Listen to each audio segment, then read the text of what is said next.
Españoles olvidados con José Antonio Crespo Francés. Buenos días, don Luis. Al llegar cada 4 de julio, aniversario de la Declaración de Independencia de los Estados Unidos de América, conviene repasar un poco y regresar a los orígenes de este gran país. Fueron españoles los que llegaron primero, exploraron, descubrieron tierras y costas, recorrieron ríos, praderas, bosques y desiertos. Reconocieron la costa atlántica desde Florida hasta Terranova. Allí, mirando hacia el oeste, en 1524, Esteban Gómez, quien había convencido al emperador Carlos para que permitiera y financiara una expedición para encontrar el paso del noroeste, escribió, indicando que no había ningún paso marítimo al sur de la entrada del río San Lorenzo, en la bahía del Chaleur. Acá, nada, sin saber que había bautizado la inmensidad de Canadá. También exploraron el Golfo de México y las costas de California hasta Alaska, plantaron miles de topónimos con el santoral en la mano, levantaron mapas y cartas, describieron tierras, tribus y nuevos animales, llevaron el caballo que entró por Florida con Menéndez de Avilés y por Nuevo México con Juan de Oñate. Los exploradores que llegaron después del siglo XVI y siguientes dieron sus primeros pasos orientados por mapas y diarios derroteros de los exploradores españoles. Pedro Menéndez de Avilés abrió en la Florida la puerta de entrada a Norteamérica. Españoles erigieron en San Agustín la primera ciudad europea fundada en los actuales Estados Unidos. Allí se celebró la primera misa de acción de gracias acompañados por nativos. Erigieron la primera alcaldía, escuela, iglesia, convento y misión. Imprimieron los primeros libros y levantaron la primera fortaleza que bautizaron con el nombre de San Marcos. Por el suroeste, Juan de Oñate llevó el caballo, la acequia, la noria y la agricultura española que se fusionó con la local, creándose un rico intercambio que no cesó para enriquecer al viejo y al nuevo continente. Allí se escribió y representó la primera obra de teatro, allí se escribió la primera obra épica norteamericana por Gaspar de Villagrá, primer hombre de leyes europeo en Norteamérica. En San Agustín nació en 1566 el primer europeo, Martín de Argüelles, hijo del sargento mayor del mismo nombre y de Leonor de Morales. Medio siglo más tarde aparecieron los colonos ingleses. A finales del siglo XVIII, parte del territorio actual de los Estados Unidos estaba habitado por colonos descendientes de ingleses que entraron en conflicto con la metrópoli y se levantaron en armas para lograr su independencia. Los españoles de la Florida, Cuba, México y Puerto Rico acudieron a la llamada de Carlos III para ayudar a los norteamericanos que luchaban por la independencia dirigidos por Washington.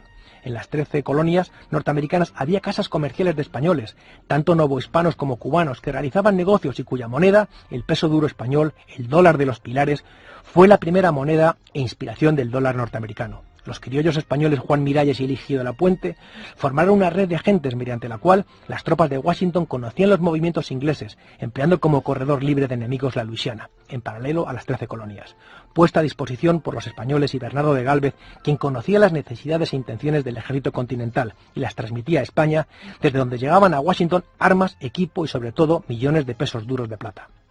Carlos III entró en guerra contra Inglaterra el 16 de junio de 1779, dispuesto a ayudar económica y militarmente a los norteamericanos de las 13 colonias.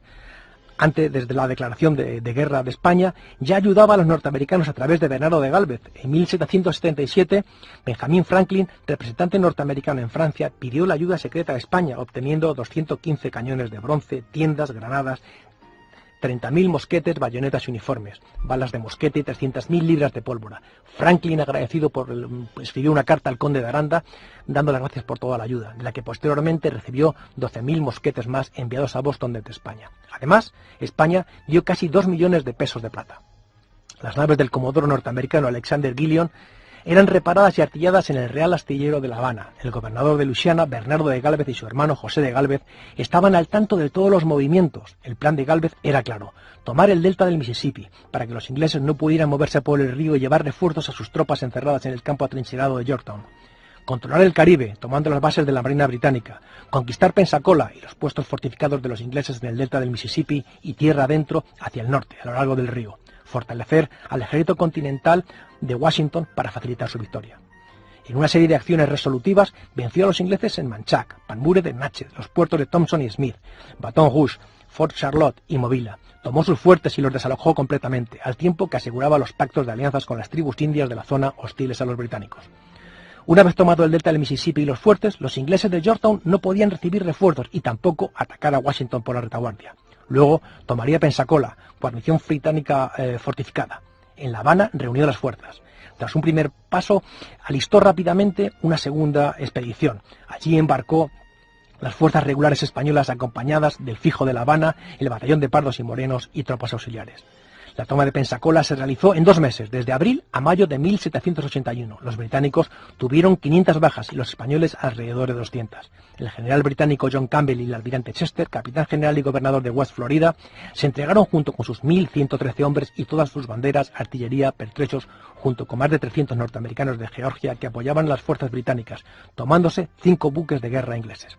Pensacola supuso el control español del Golfo de México y privó a los ingleses de su base más poderosa, impidiendo lanzar ataques a Washington desde el sur.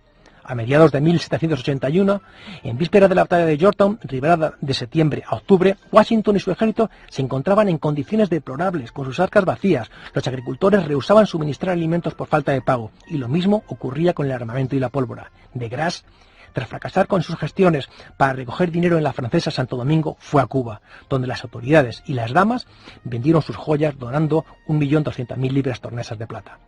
Tras Yorktown, que no fue realmente la última batalla, solo quedaba la base de Nassau, en Bahamas, por lo que una fuerza española procedente de La Habana, al mando de Cajigal, entró en el archipiélago, y el 8 de mayo de 1782 tomó Nassau, cayendo finalmente este último bastión inglés.